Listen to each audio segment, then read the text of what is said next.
Hello, everybody. I think it's like week 103, isn't it? I mean, I don't count that well when I get to big numbers. So 18 by 24 stretched canvas. I've just picked up a bunch of these recently because they were on sale, and toned them all, and in kind of a gray, cool tone, kind of slightly, a little bit of green. It's with gesso. It's probably a little ultramarine blue, ochre, maybe a touch of brown in there, but a lot of gesso. And today I decided I've kind of exhausted myself doing some of these super complicated things. So I thought I'd pick something a little simpler. It's got a nice mood and kind of beautiful colors. And so everything is in shadow. And just this peak back behind this little line of mountains. Somebody asked me where this is. I really don't remember. I don't think it's Grand Teton. It looks like it could be, but I don't remember one peak standing up that much. So I'm not positive, even though I did photograph it. I've had it in my archives for quite some time. Anyway, it really doesn't matter. We're going to start with a little bit of a drawing, kind of this. We're going to use that as kind of a dividing line, slightly below what we would call halfway, and we just kind of come in with a few key marks. I think I might have mentioned when I do landscape, I sketch a lot more abbreviated. If the minute architecture comes into play, I'm a little more careful. There's some nice trees. One of the things I really liked is kind of what I call the hidden water, kind of back behind. And there's one right about in there, little piece, kind of a bushy tree, just blocking, and then a couple other little trees that kind of sneak up. And we get some nice spacing. I don't really have to even change a lot in the spacing of some of these things, because it really happens to be very, very almost designed. A little part of a tree sticking up here. And then it looks like it might trail off. It drops down. And there is a real slight grove of trees. I'm sure you can't even see it. You might be able to back right about in here. And we get some striation up in here. Got a little piece of water happening. So we've got kind of this going on. Then we've got a little piece of a hillside coming in here, and then all these peaks back behind. So rather than count them and draw them exactly, I'm just going to indicate the key ones before we get to this point, which is about right here, which is where this peak first comes up. That's kind of there, up, down, a little bit more, comes all the way over. Probably need to move this a little bit this way. Get that peak right about in the middle of the page, because it's what we're really featuring. Peak up, then come down on the side of it. You know, we thought maybe it's Shasta, but I truly can't remember.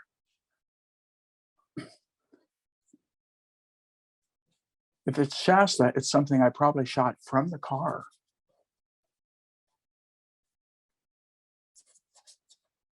If it's Grand Teton, I was probably painting up in here. I don't remember it being any of the times that I've been to Wyoming and Grand Teton that it's been that snow covered.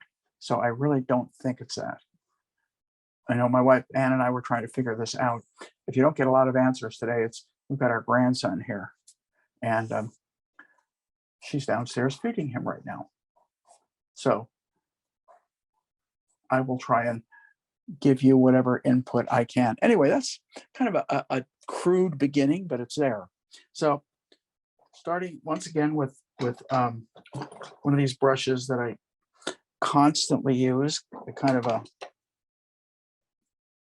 so we can lay this big sky in. Sky's really beautiful. You guys probably cannot see it, but I'm going to point out some things. It tends to be blue. Then there's a real thin kind of a cloud layer that gets kind of warm, but almost the same value. And then it gets a little peachy down towards the bottom. Then our color is really here. So what we're going to be doing is setting this whole painting up for this part of the painting. Everything is a setup for this, for the jewel, so to speak, the crown jewel. So that in mind, we're going to grab a little terp, little medium, little safflowerell is my medium today, a little terp, a lot of white, probably more, probably not even enough. A little bit of a blue, and I have 2 blues laid out. I've just grabbed a little bit of cerulean, and it went too vibrant on me. So I'm remixing a lot of white back into it, maybe a little ochre, just to mellow it out a little bit. That's probably pretty good right about here. And I could probably mellow it out just a little bit more with a little more ochre. Want it down to about here, right? And you can see it's kind of dry. The reason you can see it's dry, you see when I make a stroke like that?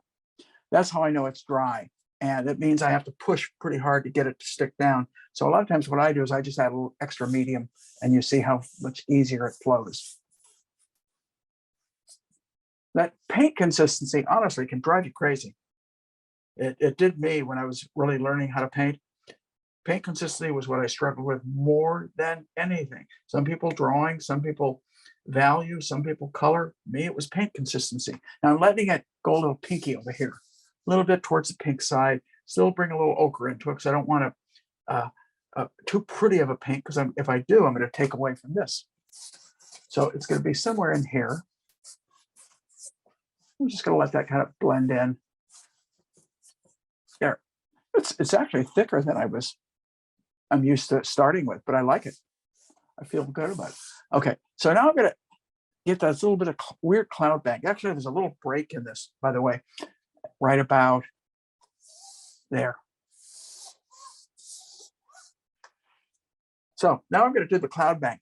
Same value, maybe 0.5% darker. So I can mix right next to the color I was just using. And I started with blue, and I put a little bit of burnt umber. I have a little bit of burnt sienna umber, and I have asphaltum laid out. Both of them. Just happen to do it that way today. Don't always do it that way. Happen to do it that way today. So now this might be a little too dark. I'm going to check it. Nope, it's not. I'm going to try it one more time. A little bit more burnt umber in it. Okay, maybe a little orange, little cat orange hue to warm it up. That might do it. That just might do it. So I'm going to add medium. Hi, Jude. Hey. How you doing? I'm painting.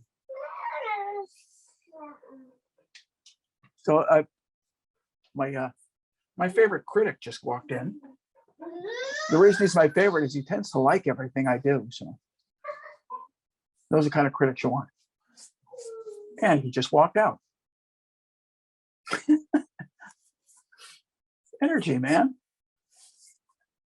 Don't you wish you had it? I do. I keep thinking I have energy, and then he comes by and I go, nope, don't have as much energy as I thought.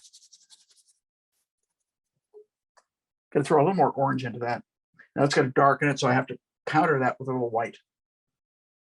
Almost.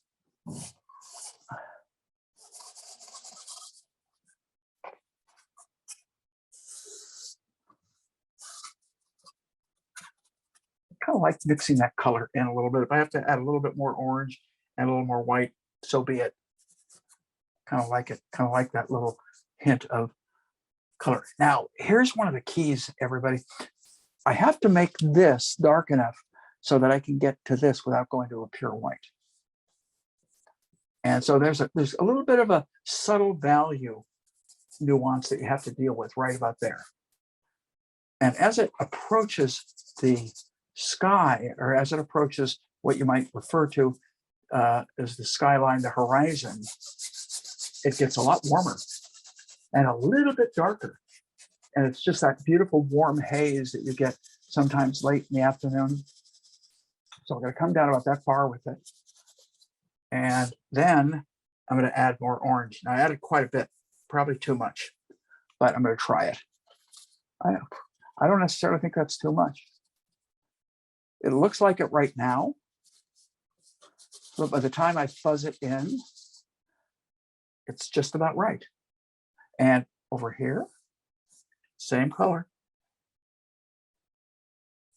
So I've probably enhanced that, the warmth of that a little more than I might. So I squeeze, just if I push my brush down, I'll pick up some of those other colors and they'll come out, and I can mute that color and give kind of a nice, beautiful haze. So one of the things I've mentioned this many times, and that is, you don't ever want to paint that sky a flat tone. If you have a little sliver of it, maybe showing, but generally, if you have any degree of sky showing, you really don't want to deal with too much of a flat, excuse me, tone. So we've got the sky is laid in. I could fuss and do all kinds of fun stuff in the sky almost forever. You can kind of come out with things, but it tends to work. It's actually probably a little darker than I want when I compare it, but not a lot. And I don't care. All right. The next thing I'm going to do is I'm going to lay in kind of the blue part of this mountain. And that's kind of a light blue, darker than the sky. So I can actually mix over almost next to it. I took some ultramarine, some white. Now that's going to be really, and I haven't cleaned my brush. So I can use some of those, the dirtier, lighter colors that I have in my brush to kind of, for lack of a better word, mute out that blue. And I'm going to test this right here. This is probably a good place. Probably a little bluer than I want. So I might just, since orange is the complement of blue, the cat orange hue, I can pop a little bit of that into it and it'll kind of just gray it just a little bit. When that feels pretty good. It's a little thinner.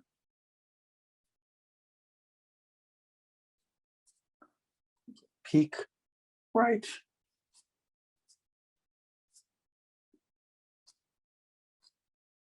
There. A little darker. Now, there's right at, that is the division of this hill in front of it. I might be a little darker than I want here, but for right now, it feels about right. But again, I'm painting like with the confidence that it's right and the assumption that it could be wrong. Sounds a little, I don't know. I don't think it's contradictory. I just think it's pretty much the way I approach painting in general. You know, I'm always approaching it like, this is correct. This is correct. Yeah. And this is correct. And this is correct and so forth. And as I move further into the painting, sometimes I realized some of those things I thought were correct, particularly color and value. Some of those things I thought were correct aren't as correct as I had really initially thought. So, and at that point is when that's that evaluation process that I talked to a lot of people about. Talked about it yesterday. I did a really fun demonstration over at Wendy Brayton's studio in Petaluma, and had some wonderful questions. And it was a different thing because I did something I've done this before, where I actually let the attendees pick the image for me to paint. I give them a lot of choices, give them a lot of, and they picked a particular seascape. So we kind of have approximately those hillside, and it's kind of going down. It looks like it gets lighter as it moves to the right. So I could actually, if I want to bring a little bit lighter color back in here, I just added white to that color I was using. That's all, just a little bit. I will probably play with it more later. I want to get the basic lay-in going. Next thing I want to hit is a little tiny hillside right here. Darker, but not as dark as the big hillside. And it's very minimal. I can actually take blue and the orange together again, add it right to the color I was using, and try it right here. That actually is pretty good. I'm going to add a little more blue. Now the blue, as soon as I add it, it darkens it, right? So when you do that, if you had your value right, you got to add white to counter it. Touch of alizarin into that color because it has, there we go. Feels better right here. There. That's it. That's all we see of it, except it peaks out here, but it's lighter, and the light is affecting it more. So I can add a little white, maybe a little orange The same color I was just using. And we'll try it right here and see how it works. Nope. Try it again. I warmed it up just with a touch of the cat orange. Down here, and then there's a pops up about here. We get a bump, and then it fades down here. And then the color that I'm painting with right now, which I just ran out of and I'm remixing. Let me talk a little bit about that whole concept. When you run out of a color, you mix the color, you got it where you want it, you paint the area, and you run out of it. What do? It's called, you're remixing. And don't worry if it's not exactly the same, as long as it's close. And we get a little piece of, as long as they're right here, we get a little piece of that color back on this background mountain, almost the same exact color. And I could probably go in and hit a lot of different spots while I've got this color. Normally I would do this later, but since I've got, and it appears to be damn near the same color, I am gonna use it.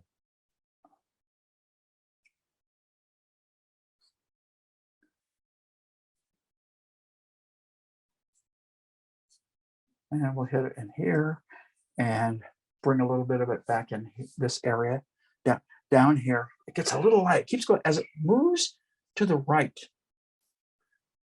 It gets a touch lighter. So I am just barely picking up a little bit more white and orange. And I think that's probably about right. Again, this is back on this mountain here. It's not part of this little range. It's back.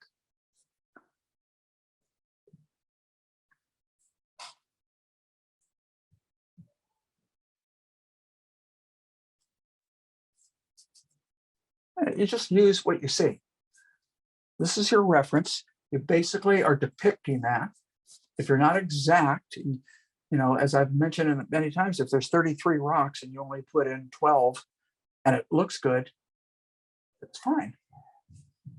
Because we as artists should be remaking some of the areas that don't quite work up to where we would like it to be if we were the designer. And we have that option. We always have that option as artists. We are not married to that exact image. You know, we want it to be there. We want it to look good, but it doesn't have to be exactly the same. Now, if there's things you like about that exact image and you feel compelled to want to get those in there, then by all means, get them in there. If at a later point you evaluate your piece and you say, I'm not crazy, why did I do that? You know, then you get them out of there.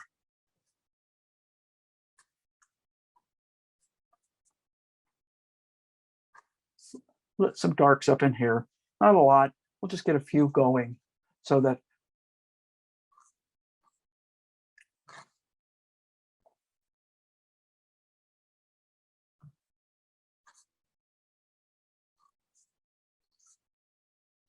and I use this brush on purpose at the beginning, in case you're wondering.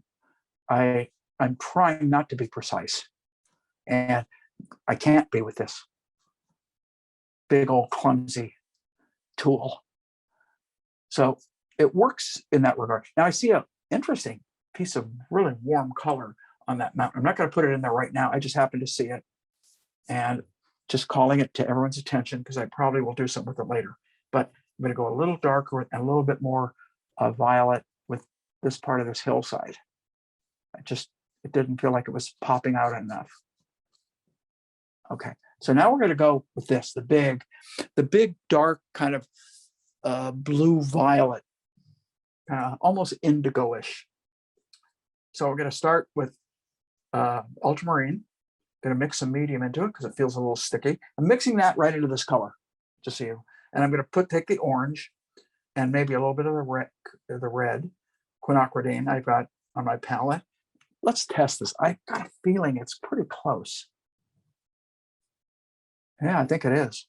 Unfortunately, I didn't mix up enough of it. So I'm going to grab some more ultramarine, some more white, some more quinacridine, some more orange, and mix up a little bit bigger batch with some more medium. I think that's about where I was at. Yeah. Like I said, it doesn't have to be exact. Okay, so I'm going to give that edge kind of a little bit of a rough edge to make it feel like trees. And you can use the character of the brush to do that. You don't have to paint, because I've seen people go in there and dink every little tree, and it really gets, I don't know, it doesn't feel good. It feels overworked. So we're going to come down here. Now I'm standing back, so I want to look at the value relationship, and it looks good, except that doesn't look dark enough. As soon as I got this dark in there, I could say that. Couldn't say it before. Thought it was pretty good. It wasn't. And that's what I was talking about when I say at certain points, as you begin to evaluate your piece, as you develop it, and you begin to evaluate it, that's when you make some of those judgment calls. You say, well, you know, I got to change that. Now, some of that little extra white is coming out. Remixing the color again. It's pretty easy because I know the 3 colors I'm using.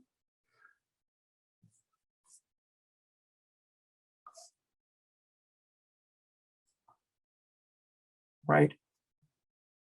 Use that brush sometimes. Push it, pull it sometimes, but just so you don't end up with an edge that feels like you taped it off, or it's the same stroke everywhere. Come down here.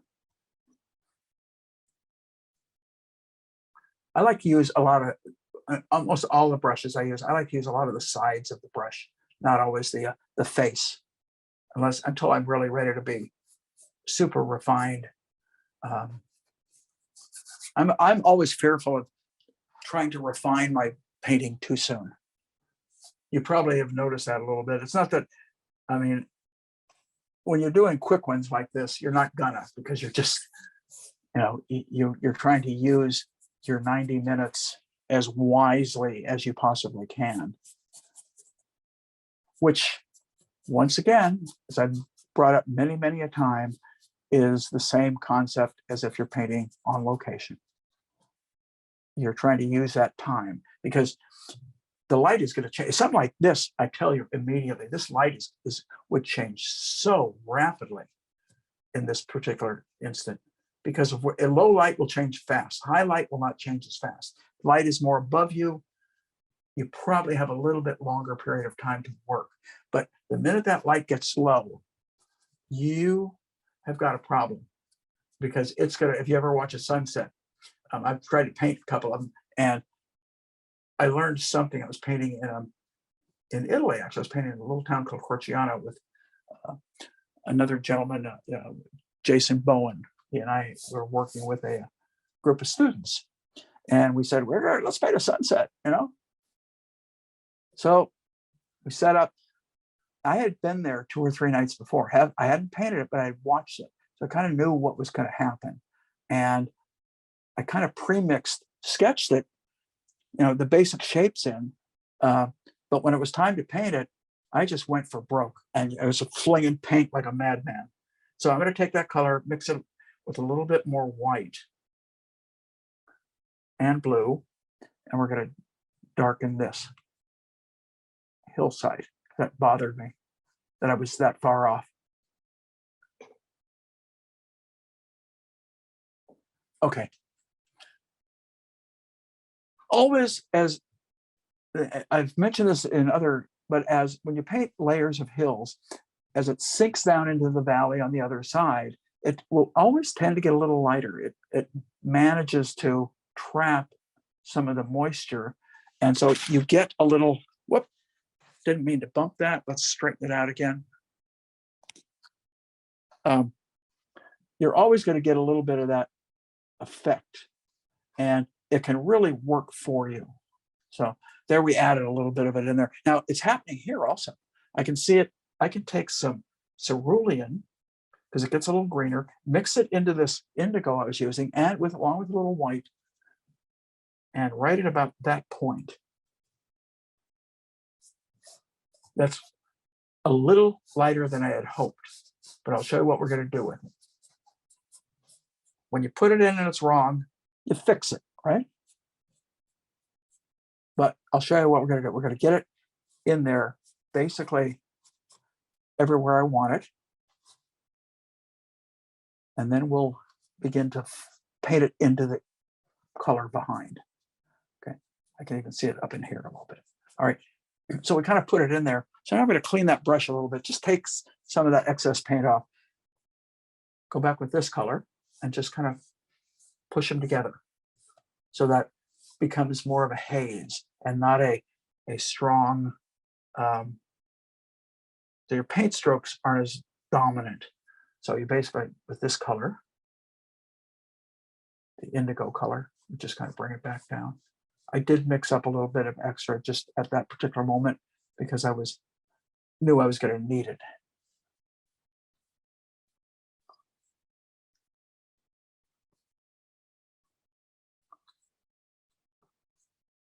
And I'm a little darker and purpler, but I don't care. I kind of like it. Hit those trees right in here again. I kind of destroyed some of them. So you're going to mess stuff up. And what you don't want to do is try and save something that you really like for the sake of the painting if other areas aren't working. You want the painting as a total to work. So it goes down, right, then it slightly comes up a little bit here. I don't have it coming up enough. Not that it has to be exact. Okay, so we've got kind of those banks going on. Now we're going to go with, we have another little bank of trees right in here, damn near the same color, slightly warmer. All right, so I'm going to take burnt umber and I'm going to mix it back into this color that I was using, this, and let's see what happens. Too dark. Too light. Let's try that.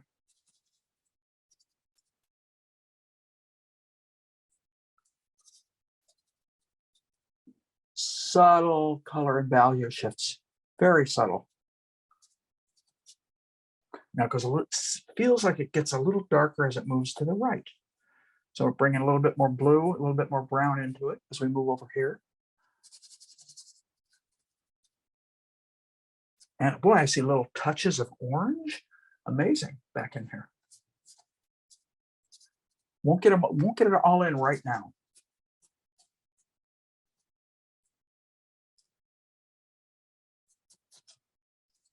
Okay. Geez, it feels okay. Do I sound surprised? Shouldn't be, but okay. Now we're going to start in with the darker trees, but a little bit of that tree, excuse me, a little bit of this, right, that a little darker is right here. And this is actually darker and warmer. So I'm adding more blue and more brown. Going to get it darker and warmer. There we go. Real close value though, everybody, real close value. Close to that background value.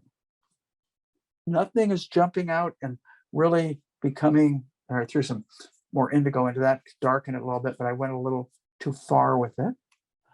We'll go in here, back, goes behind, down to about here.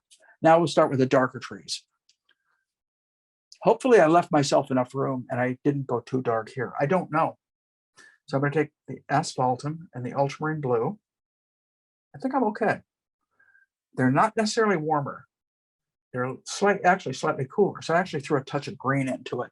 Let's start with this tree. I'm going to throw a little alizarin because I looked up there and I see it a little warmer.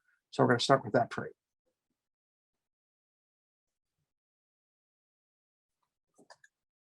Stood back. It's pretty good. I do need to lighten it a little bit behind it. I can tell right now. So I'm going to do that right now before I get all those trees in. I'm going to take number, what's that, a 10 here, and I'm going to go back with the blue and a little bit lighter. And before I finish this up, what I took is ultramarine blue and white.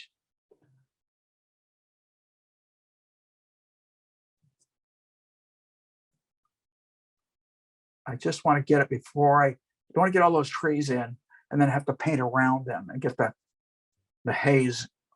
So I want to get the haze in first since it's behind the trees. Very important factor to keep in mind. I like to paint from back to front. Let's make sure I get that whole thing in there. In other words, back, the mountains are behind, so they're obviously back.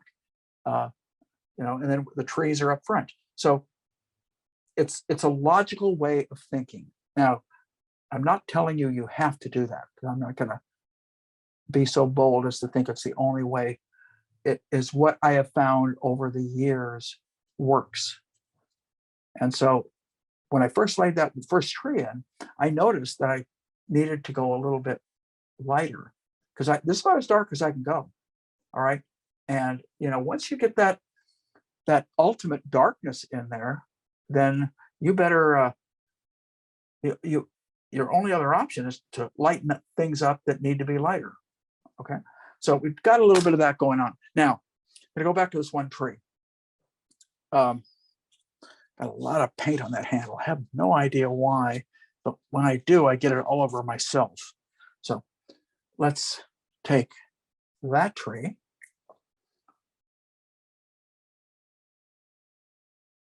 And work it the way it goes down here. Now let's find the bottom. The bottom is about here. About here. Okay. Now the tree that sits behind it, or the foliage that sits behind it, is this brown color. So I'm going to go back. I have a little of that mixed on my palette. It's about in here. No, a little bit more brown. It's right about in here, and it sits behind this.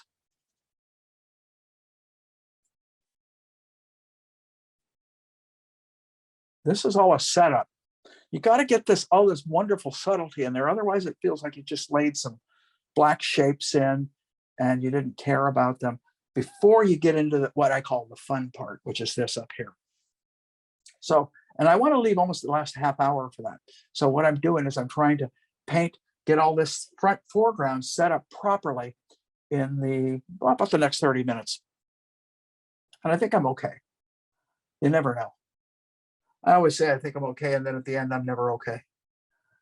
That's seems to be the story of the way that I've worked forever. Basically kind of going along thinking everything's fine, and then I'll panicking at the very end. It's one of the reasons I tell my students, man, panic at the beginning, not at the end. And it very simply, I say that for this reason. When you start what I call panic painting, get in the I got to get it done, that kind of painting. That's panic painting. When you do that, your decisions that you're going to make are just not as well-founded. They're just not well thought out generally. And that's really what it comes down to. You're just trying to cover it. So I'd rather paint like hell to try and cover it in the beginning, and then at the end go, okay, now I'll fix a few of these things that aren't working quite the way that I want them to. So that's my reasoning. And a good logical, I paint a lot of times with logic in mind. I used to, when I was first teaching, I used to really mention to people something that I had found that a lot of painting is based on logic. Logic in terms of color, value, that kind of stuff. So I can actually get a little bit of a orange. These trees almost have a little bit of an orange aura. Almost, not quite.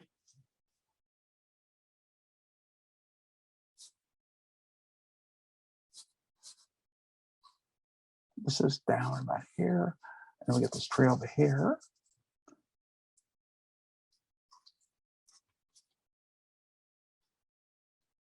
And then that tree back behind is this color again.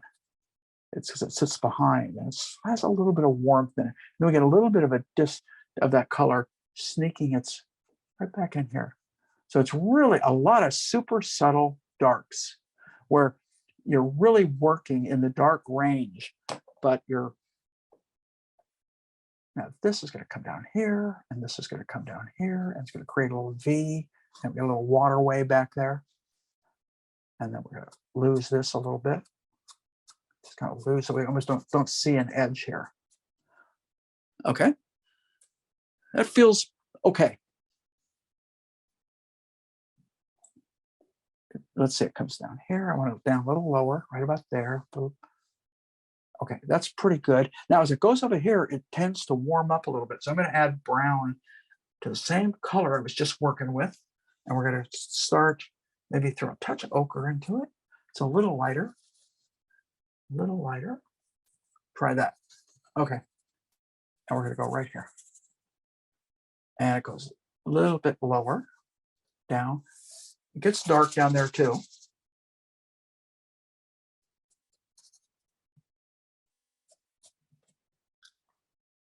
Nice, interesting tree shapes. If I look carefully, well, you've got to look carefully at this too, because it's pretty darn hard to see.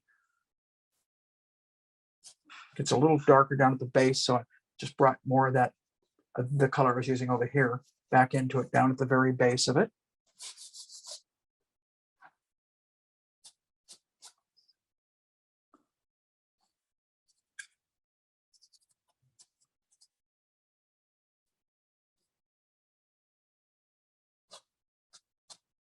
Let's see, do I see anything that I really need to add? I don't think so. I think I can get by leaving that.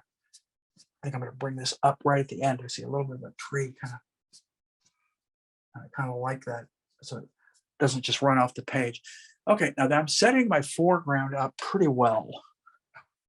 Okay, so what we're going to do now, got this. There's some striations. There's water, and then there's a little bit of a dark. I'm going to put it in and then paint over it. There's a dark that comes out right here at the base of that.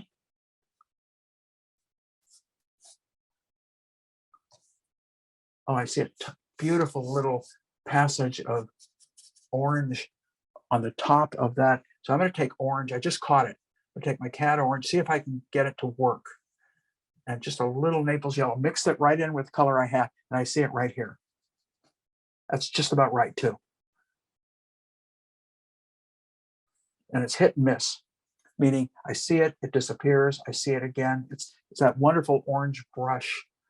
I've painted snow scenes where I've seen it, but it's in deep shadow, but it is there. Okay, so what we're giving like a nice flavor of believability, I guess would be the best way of putting it, up in this range. So let's get one more layer of, there's a nice dark right about here. And it works its way across the page. And it's just kind of brown. It's kind of neutral dark is the way I made it. All right. And this kind of goes this way. It kind of gets a little darker down in here, a little darker up where the water might be, right about in here. Now, let's get the overall kind of lighter color, which has to be, it's a little ochre flavor, but it's not ochre. It's, like I say, an ochre flavor. In other words, in bright light, it might be very ochre, but in this light, it's more of a dull down gray-green ochre. And I'm going to start right here.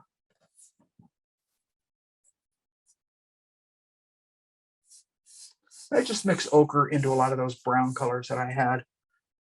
So I didn't mix a whole new color. I already had a lot of colors laid on my palette. So I just use what I have. And we'll get it in there pretty quick, because then I can do my adjustments if it's wrong. See, probably one of the more important things that I've said.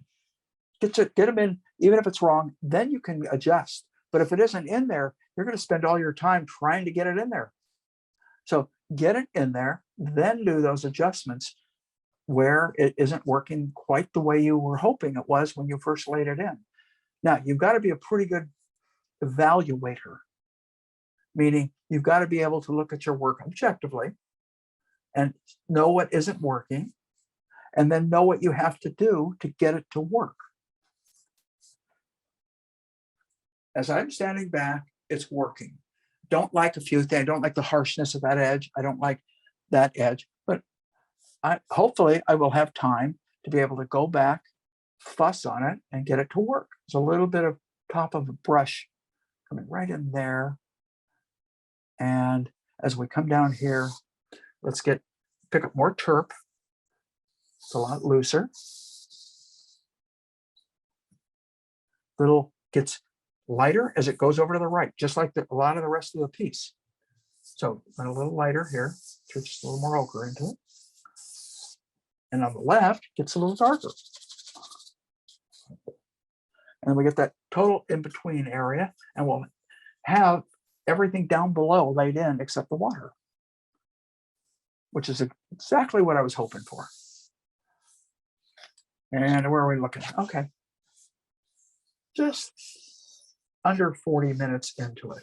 So, in the first 40, I was able to get most of this lower lay-in and the lay-in of the sky in relatively accurately. Everything is relatively. Yeah, we get that nice dark strip. So I go back to this dark color with a little bit more turp in it. Hit it right in here.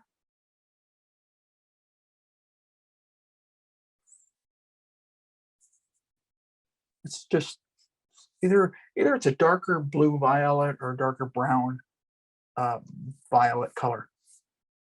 A little bit in here. And I noticed a bush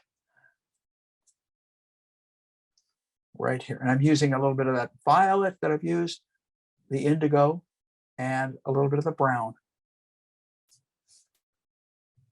Same in here. Down just about to here. I'm going to open that up. And the other thing I'm going to do, I'm going to let it kind of peek out here too. So I'm going to let it, because I don't want it just lining up with this. I want it going a little bit beyond, whether it is or not. And I would have done that if I were painting on location. That's not because I'm painting and I can have the opportunity. I literally would have done that. So we're going to cover it with some bushes. Standing back, now getting that nice dark.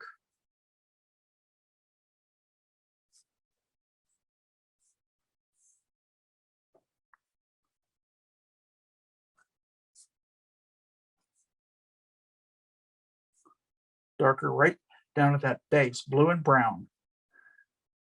The blue and the brown together, that real nice rich dark that I was using up here. Coming forward so I can afford to let it get a little darker. I just don't want it to look like a stripe.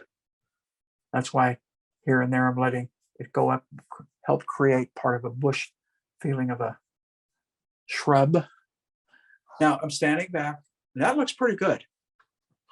That's working. Truthfully, it's working almost better than I had hoped. Right there. All this in shadow. This is still needs some work.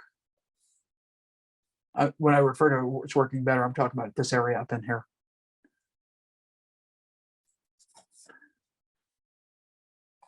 Then it goes much narrower. And I want to bring this down a little bit more. That blue and brown work really together for this.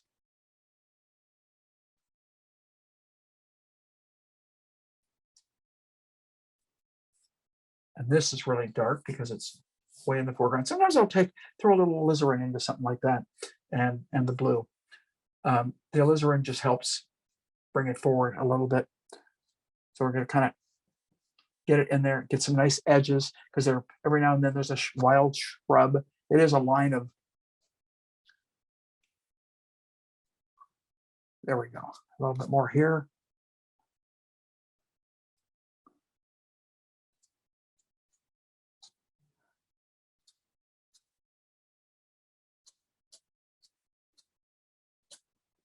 Okay.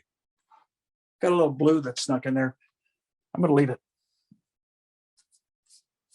Call it, for right now, I'm going to call it a happy accident. I may not be happy about it later, but for right now, I'm calling it that, okay? A little bit. So we're adding a little information. Now, I noticed one other thing. Add a little blue to that ochre I was using. Back here on this side of, there's water right here, by the way. But back above it, there's a little bit of a bank. That's too light, by the way. But I'm going to put it in there anyway. Okay. It's got a little bit of an edge. Just use your brush. Let the paint push itself into the paint that's already there. Okay. So now I'm not going to do the water.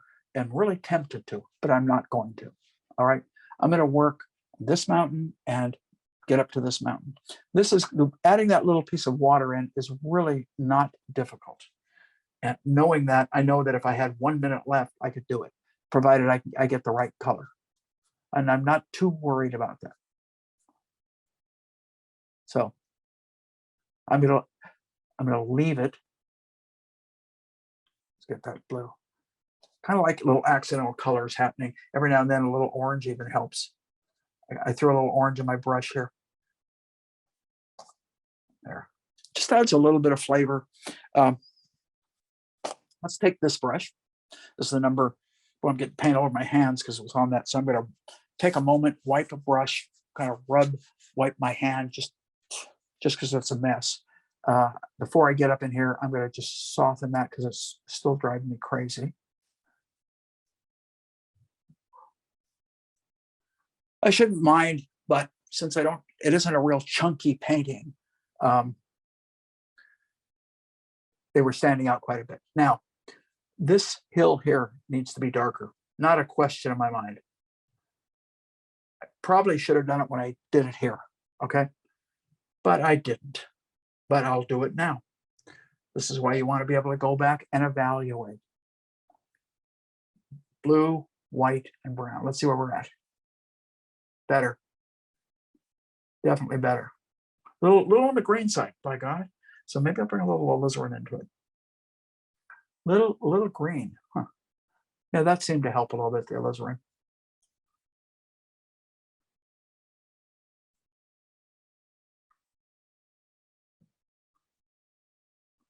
I'm going to add a little bit more ultramarine and get that in there. Boy, it looks, whew, that helps. That helps a lot. Now, I mentioned this earlier. I did notice this little weird orange passage. It might be a plateau. It might just be light kind of streaming through, but I like it. So I'm going to mix up kind of an orange color. Test it. I'm pretty close. And we're going to just bring it right. That's a little darker. Darn it, I hit a little too dark. I don't want it, definitely don't want it darker. Okay. I'm going to leave it alone. You know, how many times you hear me say that when I paint? Leave it alone. You know what? You guys aren't here when I paint my own paintings, but I say the same damn thing to myself out loud. Leave it alone. It just, you know, sometimes I keep thinking I can make it better. And I think that's a natural tendency. Chances are it can. But at that moment, don't worry about that particular thing. Don't worry about making it a lot better, because you know you always have that time on a studio piece. You always have that time to go back and fuss and make it so much better, and you know, amaze your friends and all the other artists that you know. And that, actually, I'm glad I said that out loud. Think about this. Think about this. The question has been asked. I've heard this asked many times. You may have all, when you're painting, do you paint for yourself? Do you paint for the public? Do you paint for other artists? Who do you paint for? When I say other artists, praise. In other words, you know, or an instructor. You should always paint for yourself. That's the answer, by the way, just in case you're wondering. You should always paint for yourself. But at the same time, don't be naive about it. If you're interested in selling, you're going to be painting somewhat for the public. Um, but usually that's going to happen because of things that you've painted in the past that have been accepted or really successful, and galleries, clients, shows you've won tend to like it. And then you get the kind of artist that says, I've already done that. I don't want to do that anymore. Well, that may be a wonderful aesthetic choice, but it may not be a really smart business choice. Um, people have asked me, I try new things all the time. Some of the new things I show people, show galleries. I'll show friends, show other artist friends of mine. But, let me put it this way. You're not going to want to show off a clunker. You're not going to want to say, hey, look at this, baby, if you know it's bad. So just kind of keep all that in mind and think about it. People have asked me a question, and if I'm to answer that question, I would say, well, I paint for all of the above. But the main person I want to impress is me. I'll tell you something really interesting. A couple of times I've done some things that I've shown in galleries that I've been very proud of. I thought, I hit a new plateau, or this is really strong. The damn thing never sells. I have paintings here at home that are like that. And I think, and am I concerned about it? Yes and no. Yes, because I'd like to do more of it.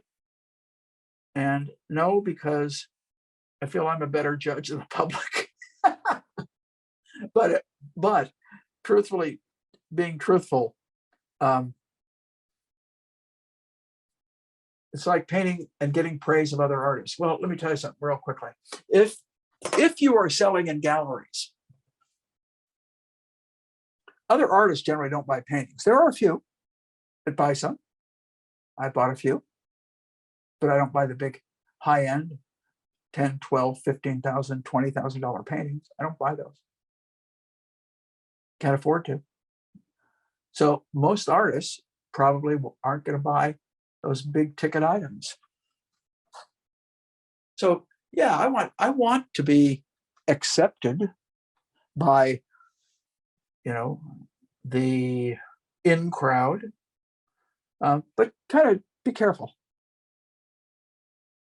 and don't take yourself too seriously as an artist.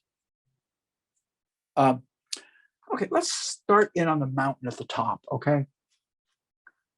Now, first thing I'm going to start with is kind of these brown tones, the dark tones, and they're really they're kind of a violet. So I'm going to start with quinacridine, and I'm going to bring a little green and blue into it. Then I'm going to add a lot of white, and it still stayed really red on me. So I'm going to bring a little asphaltum, a little bit more green. The green is going to bring it down. It's going to counter the red. If it's right, it's a little too red and violet. I'm going to try and see what this color looks like. A little darker than I want, but the color looks pretty good. So, and it's a little sticky, so I added a little bit more medium.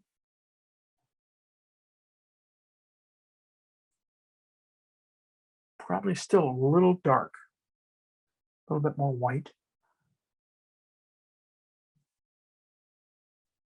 I'm going to throw some ochre into that too. Just it's feeling still a little on the violet, the violet side. And ochre will counter that because the complement of violet is yellow.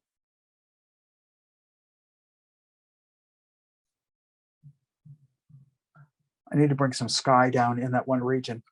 That's the one thing you want to do when you paint your skies is don't do what I just did. You want to overpaint it a little bit. So you want a little bit more sky happening, right? And just blend that into the rest of the sky. That's close. This is still a little too dark, I think. That's better. You want those values to sit back there. We don't want that mountain to pop out in front of everything else. So I'm going to paint these darks in. No, that's pretty good, actually. That's not bad. Now I'm probably go a touch darker. So a little more ultramarine, a little bit more into that. Bring up that red. There.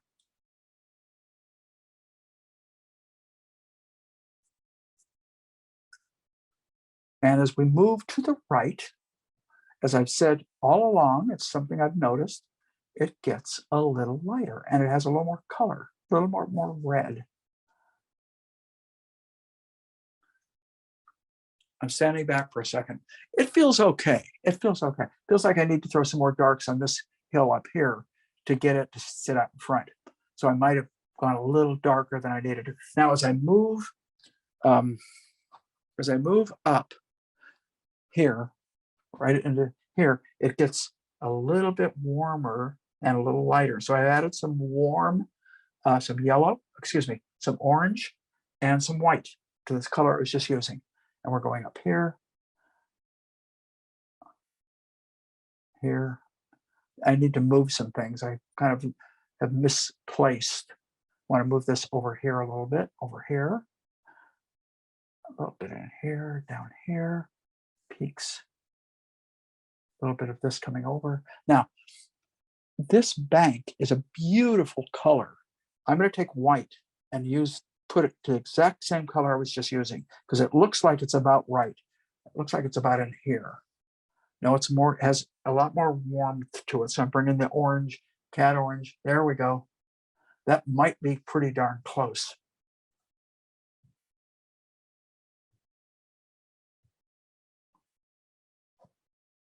And I know as I'm doing this, I'm going to mess up some of the hillside below it. I already know that. And so, but I'm going to come back over that. It's a little darkness right here. Oh, too dark. Picked up the wrong, come over it again. Okay, so you got some really pretty colors beginning back in here. A little bit of that same kind of color up, kind of right on the tip. And I've changed a little of the configuration too much over in here. In fact, I can bring some more of the red oranges back into, bring this over, and this over. And in doing so, I think I can do a better job. And then this peak is going to be more like up here. Okay, with that in mind, we're going to start almost with this color, but more orange and maybe a touch more white because orange is going to darken it. Remember, want to keep the same value. And we're going to work down in here. Really close. Again, knowing that I'm probably going to mess up, but I haven't painted it that neat anyway, so it really doesn't matter. That's one of the reasons you don't want to in the beginning, because you are probably going to mess it up. So one of the things, important point, if you spend a lot of time making it this perfect, it's a lot of time that's been kind of wasted because you're probably going to mess it up when you paint this behind it, and you can come back over it at a later time. Okay, we're going to start to get a little bit more orange. So I'm using Naples with my orange. You can hear my son's dog in the background. All right, a little prettier color. We're going to start right about here. I'm going to throw just a tad of alizarin, just let my brush almost barely touch it. And we're going to start right here.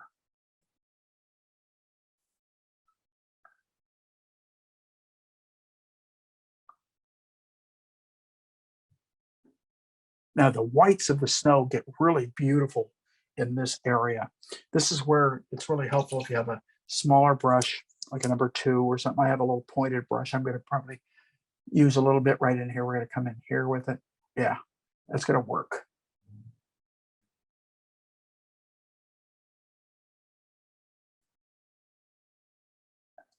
And I punch that color a little bit more than I needed to, and I don't mind it.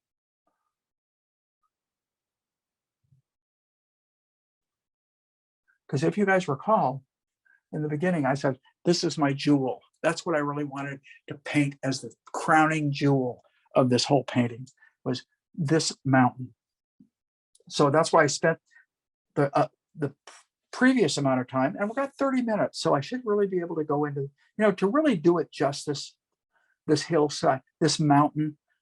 I would love to have about 2 hours on it. And what I'm telling you, it's interesting. Don't mean to keep jumping around, changing subjects, but certain things I say all of a sudden bring something to mind, something that I just brought up with a lot of my students. And when I say my students, I mean at the academy where I was teaching this semester. And we finished our semester. But one of the things that I asked on one of their paintings, one of their assignments, how long did it take you? And how long do you think it would take you to make it perfect? In your estimation, perfect. I don't mean, because you could say, someone could be honest and say, well, it could take years, but I don't mean that kind of perfect. I mean, as perfect as you think you can make it. All right. That being the case, all of them were so far under the amount of time that I said it would take me. And one of the guys said, well, you paint really fast. And I said, no, I don't. I demonstrate kind of fast. I don't necessarily paint fast, but I can make a painting look finished in a short amount of time, or this 90 minutes. But in the way that I want it to be as a piece of art, probably isn't all that finished. And that's what I'm talking about. I'm talking about how long does it really take you? So, it's something I think all artists need to think about. One of the things that I did with a class, it was an illustration class, is I asked everybody to keep, right before they started, everybody had to tell me how long, based on their sketch, based on their idea, if you pick something like this, it would be based on your reference. But how long do you think that's going to take you? So you look at that and you say, how long do you think a painting like that is going to take you to really do it justice? Really do it justice. And everybody, once again, came in a lot lower time-wise than I did. And I think I came up with a line. I said, I think some of you are becoming too satisfied. And that's something I think artists have to just be careful of. Don't be too satisfied. I mean, if you amaze yourself and pull something beautiful off, give yourself a hand, man. But don't be too satisfied. Know that you could do it so much better. Not that you're going to, but it's just the way art is. We can always find a way to make it a lot better. And it's something that if you can keep that in your head and know that you've done a good job, but it could be better. And generally, when I'm done with almost every painting, I feel that. I feel like, I just did a painting recently, not that long ago, and I felt like it came out really well. And better than I often feel. But I also see flaws in it and know certain areas where it definitely could have been improved. Am I going to do that? No. I've lost a little bit of my enthusiasm to want to go back and work on it. But what that is that's fodder for future paintings. What I mean by that is a beautiful way of beginning to think about your future paintings. Because knowing I'm going to go better, in other words, if you just nailed a painting, okay, next time I'm going to do it better. Whether you do or whether you don't, I don't know, but that's what you're going to strive for.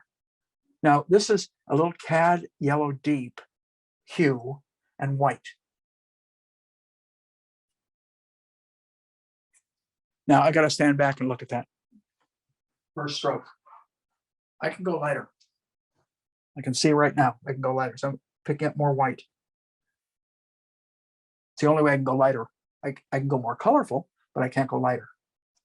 That's better right there. I can see it. See it in that very first stroke.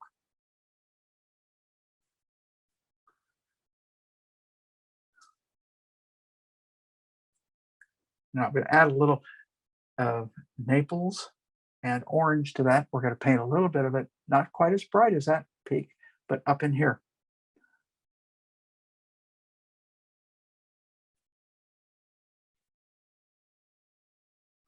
Now, I've seen real gimmicky stuff done when you do mountain peaks with palette knives, and because you can get some really interesting marks. And I'll use them. Don't get me wrong. I will use a knife if I think I can get something better with a knife. Damn right, I'm going to use it.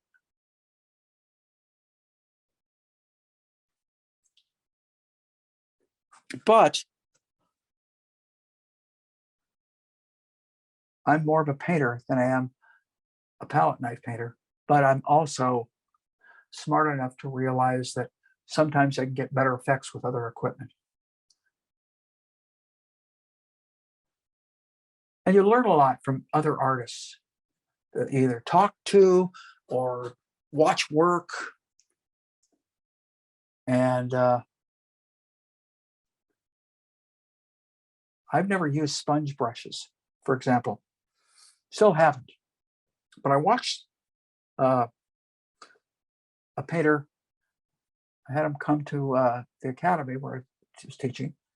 He actually offered to come for a full day and just paint and let the students watch.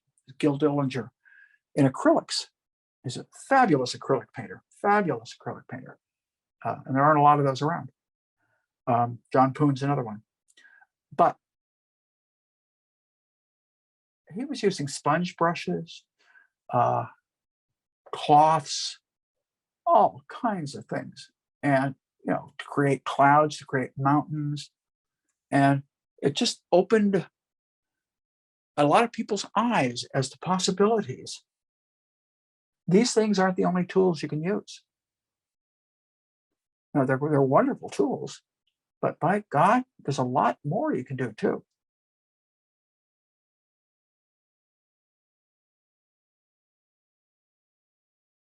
So I'm intermixing a couple of these colors, this color and kind of that orange, to give a little character to some of these areas that need it.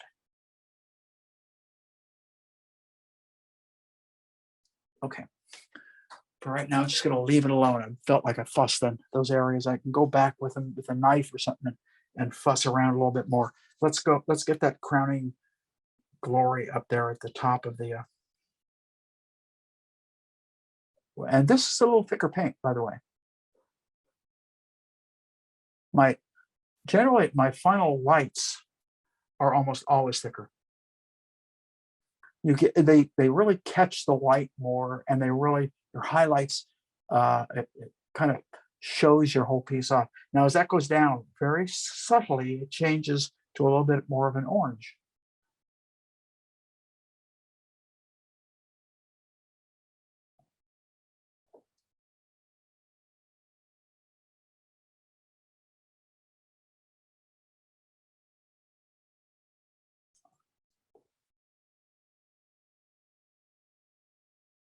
I didn't like that edge, still don't.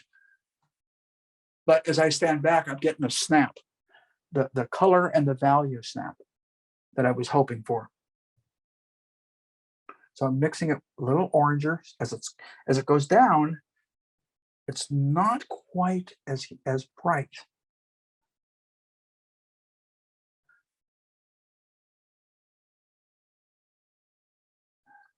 Standing back, I'm getting the right kind of glow.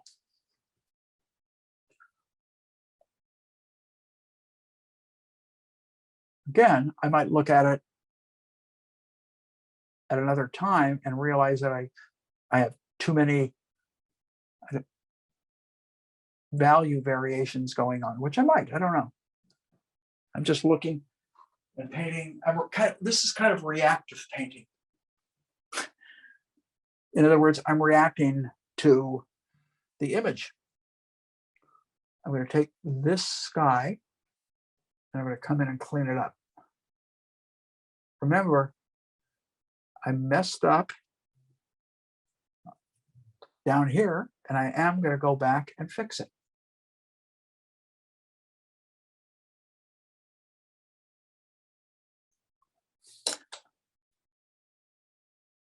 Kind of in between color, same here. Got the bright color in. Let's get that bright color and we'll bring it down here. Let it fade. Bring it in here, kind of smear it into that color I already have down.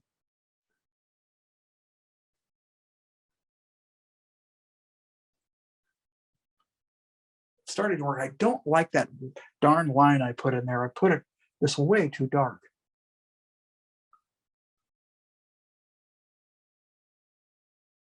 So kind of lose it. That helped a little bit. Maybe a little bit here at the bottom.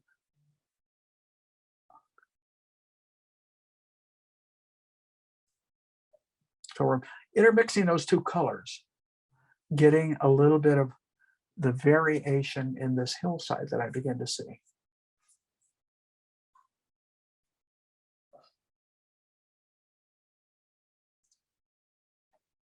Standing back, feels pretty good. I think I'm going to grab, this is where I actually could have used one of my really wonderful, one of these terrific rosemary synthetic mongoose. So we're sitting at about 20, a little over 20 minutes left, which I feel pretty good about because I feel I can enhance some of the areas and fix a couple of the areas that that bother me. So I have a lot more white.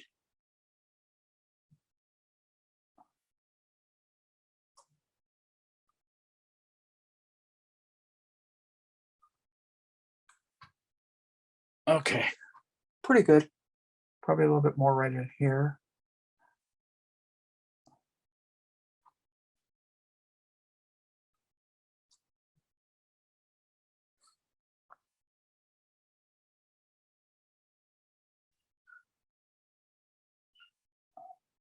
Just looking carefully. Shapes and edges.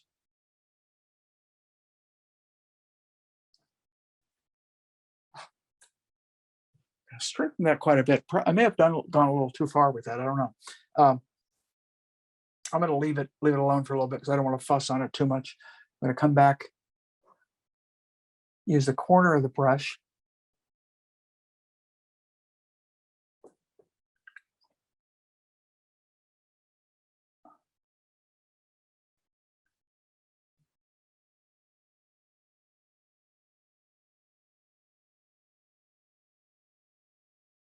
A little bit brighter. A little bit brighter. All right, now I'm going to, before I stay too long on that, I'm going to come back into this hill, into the darks with this brush. I think this is a really good brush to use because I got this wonderful chisel on it. What I mean by that is look at the tip of that. Just so I can really, and I can use the corner of it, make a little mark, or I can use the whole chisel and get a whole, like I can make the, I'm going to go up to this peak. Boom. It's a better peak right there. The peak over here. Bring that down. Clean it up. Because these are the edges I messed up when I painted this area behind.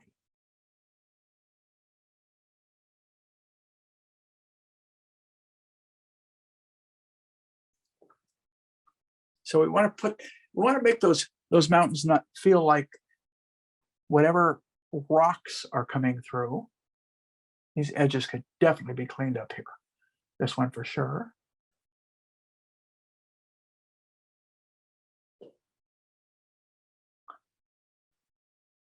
This one, I didn't get all the peaks in and I don't really care.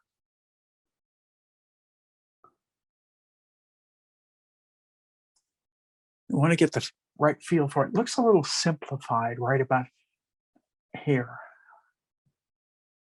I feel like I'm bumping the camera, and Anna's not here to correct me, so I have to keep stepping back. No, it looks, I haven't bumped it too much.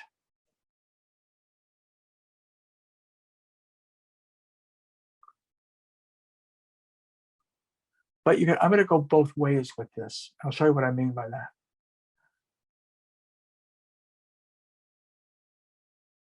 So I painted all these darks in here, but I'm also going to go back and paint whites.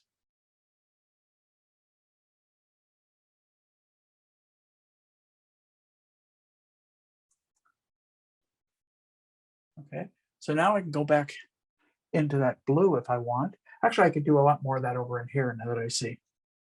I kind of didn't glance over here while I was painting. And that's not unusual. You can actually overlook an area and all of a sudden realize, man, I have done that so much, I can't tell you. And then you know, later you realize it. It's one of the reasons that when I'm done with the painting, I don't think it's done. In other words, I'll put it on the wall in my studio. I have a bunch of them right behind me on my wall. And I keep them there, and I'm able to see them all the time. Therefore, if something really bothers me, I can go back to it. I can go back and fix it. So I don't feel I'm anchored to a mistake. Now, as soon as I let it out of my domain, give it to a gallery, it's done. So gallery, I mean, you know, I've heard a question asked a lot, and a lot of you may or may not have heard this question. How do you know when a painting is done? All right. The best answer I can give people, because I don't really know, but the best answer I can give people, truthfully, is when you don't see anything else that you can do to it. It's done. And my feeling is it's done for that moment. Because 2 days from now, you might see something you realize you can do, you can improve upon it. So we aren't really great judges. I don't know who is a really great judge of their work as you complete it. I think it's easier a day or two later when you had a little distance, you know, because we tend, I mean, part of that is that satisfaction thing I was talking about. Don't get too satisfied. But beyond that, there's something else. It just takes a while for you to really be able to look at your piece that you've been laboring on with an objective eye. Because you see either you only see the areas that you've finally worked out, that you've struggled over, and you don't really, you know, when someone comes in and they see your painting, or if you take it to a gallery, they see it with a fresh eye. So they may judge immediately. And I think that's one of the reasons a lot of artists will ask other artists, well, what do you think? What do you think? Well, you know, there's a good and bad side to that, because when people ask me, I have to say, well, you know what I would do? If I see something wrong, then I'll help. And I don't ever butt in and say things to people unless they ask me. I don't like that. I don't like that when people do it to me. I don't like it when someone does it to another artist. In other words, if someone wants an opinion, they'll ask. If they don't ask, then they don't necessarily, you know, if someone shows me something and says, what do you think? Generally speaking, I'll tell them, but I'll be general. You know, it's one of those things that you have to kind of go through and find out what works for you. So this little brush is a wonderful brush for refinement, by the way. This is just one of your best refinement brushes that I just doing portraits. It's incredible. All right, we're gonna work on get some of those little waterways in. First one I'm gonna do is gonna be similar to this blue color I was just working with. And it's a little darker maybe. And it's gonna sit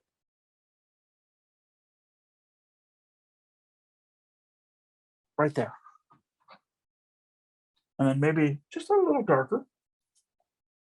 We're gonna bring this part of this, and I want a little, it might be okay. Let's get it. And I don't want a line. I want to go in, it goes behind a bush, hit it, hit it.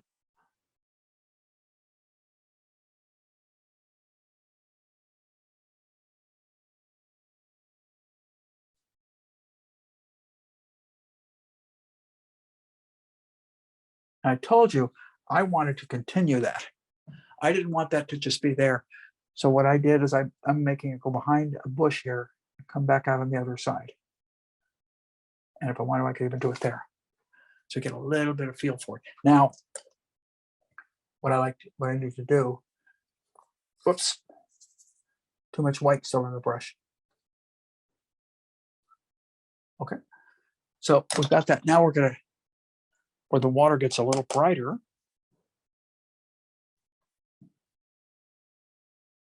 comes from here, here.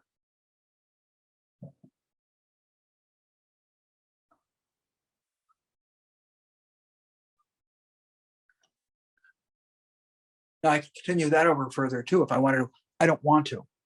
And here's why.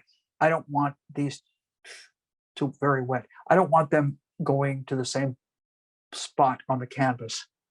In other words, I want this to be stop here.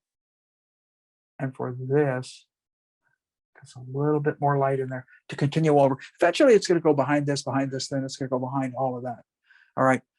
And it's probably a tributary. This is what made me think it might be Grand Teton, because there's a lot of that going on there. Again, I truly don't know. I just loved the image of that jewel, and I really didn't pay attention to the rest of it. And I probably photographed it so long ago. So now we've got the piece is basically complete, and I've got about 7 minutes left to do a little touch up. So I'm going to kind of clean the brush I was just using and throw that rag away and just get as clean and as I can. And I'm going to go in and see if I can clean some of this stuff up.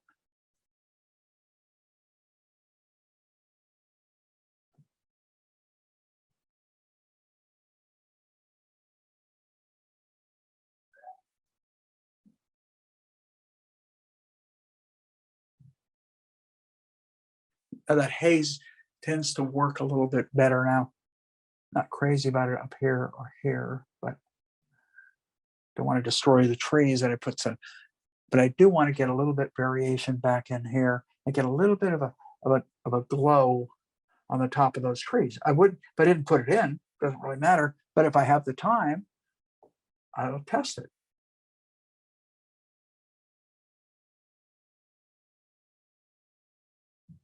Just not everywhere.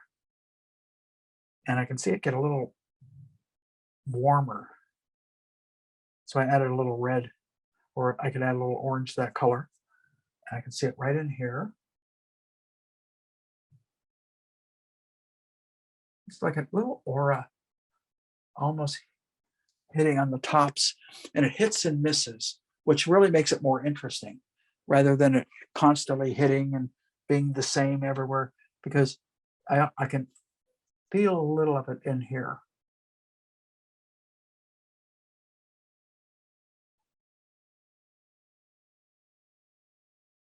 And these trees get right at the very top, really interesting. Right up here, a lot of orange. But when I say a lot of orange, it's within the value scheme and the color scheme that's there. It's not like it's bright orange. It has a little bit of an orange leaning. And what it does is I use the word flavor. It gives a little bit flavor to some of these areas, so they're not just a tone. Now, you can do a beautiful painting where you just lay in a simple tone, where it's really understated. Great, nothing wrong, absolutely wonderful. It's not what I do. I appreciate art like that. In fact, I really like art like that. I just don't do it. That's for someone else. That's, someone asked me one time,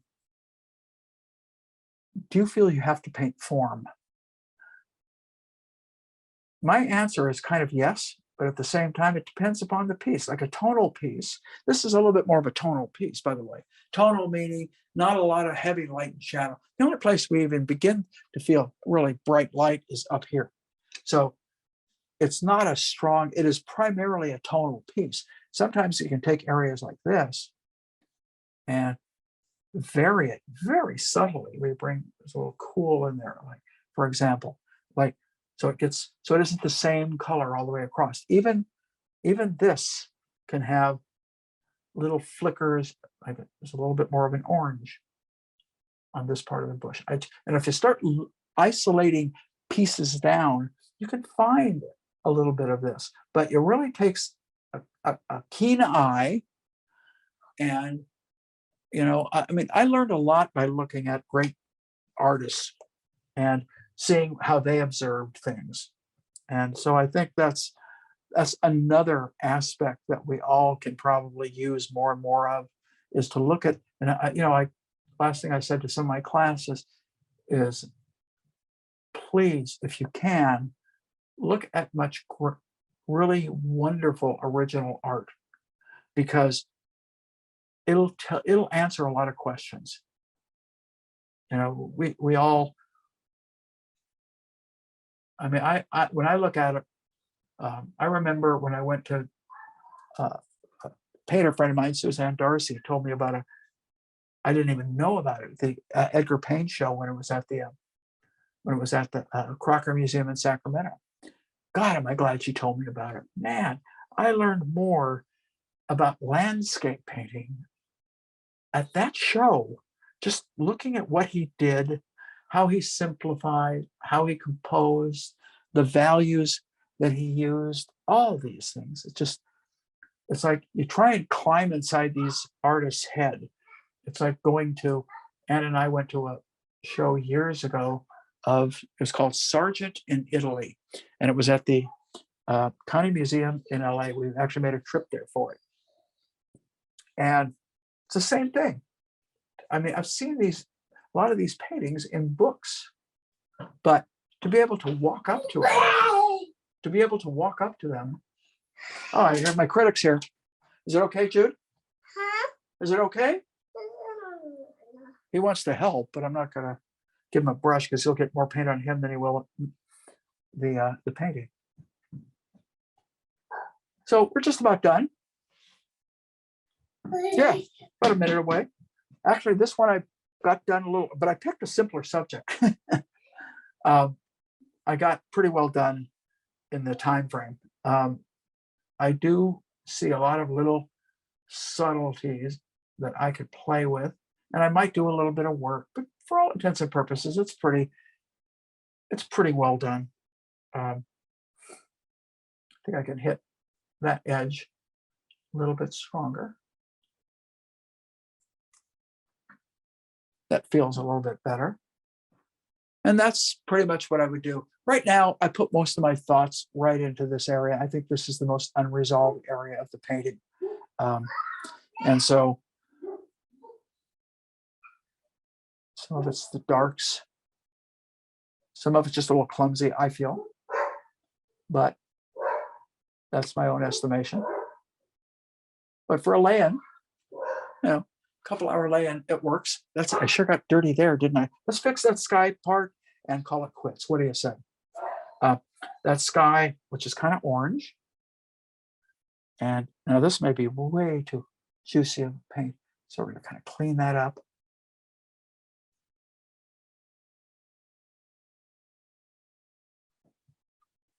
And then on that little piece of, there's a little light. Oh, I pushed it way too far. Pushed it way too far. Still might work, but I wasn't trying for that. I was trying for a little bit more of that, just a little bit. And I put my finger down. So you fix one area, you mess another area up. Guy, that ain't the life of an artist. Let's kind of get rid of that. Yeah. Little tinge of orange isn't going to hurt anything. Anyway, for lack of trying to make it perfect, I'm going to call this one done. And thanks, Scott. A lot of the my next few live paintings are actually not going to be live. I've already done them. And I am going to be painting in Italy, but I'm not going to stop this. So what I have done is done 5 or 6 paintings that will be aired weekly, just like I do them. It's just I'm not going to be there to answer questions, but a couple of them are pretty cool. Couple of them came out okay. I got a guy rowing on the Arno. I've got an old man sitting at a coffee shop. I've got fall colors that are almost obliterating a house. I've got a forest in sunlight, and I've got a painting of a lighthouse. So those are upcoming, and Scott will be kind of handling that for me. And so I will wish everybody happy painting. And that's kind of a weird sign off, isn't it? Happy painting. Oh, well. Enjoy, you guys. Bye-bye.